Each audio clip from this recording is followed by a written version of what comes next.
Il y a eu un deuxième moment difficile, ça a été début mars, quand j'ai eu mon accident, parce qu'il a fallu que je m'arrête pendant 2 mois de faire de l'endurance.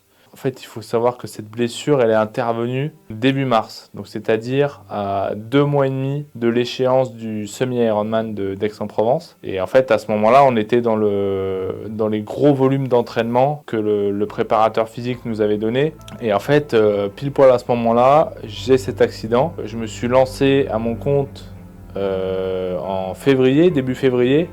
Et en fait, cet accident, il intervient 1 mois après le début de mon activité. Et du coup, tout arrive en même temps et c'était vraiment très très dur. En fait, au final, j'ai eu en tout 1 mois et demi d'immobilisation avec un plâtre. Et en fait, quand j'ai enlevé mon plâtre, j'étais à la fois content, mais à la fois je me posais plein de questions parce que j'avais plus aucune mobilité de la cheville, j'avais plus de force, j'arrivais plus à me lever, je marchais en boitant. Et à ce moment-là, pendant toute la période où j'ai eu le plâtre, franchement j'y ai cru, je me suis dit je vais y arriver à faire cet Ironman 70.3, je serai prêt, tout ça.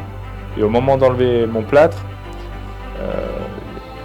il y a vraiment tout qui se chamboule dans ma tête et je me dis ce sera pas possible, j'arrive pas à marcher, j'ai pas de force. Comment en 5 semaines je vais pouvoir faire pour que ma cheville et mon corps soient prêts à un effort de plus de 6 heures?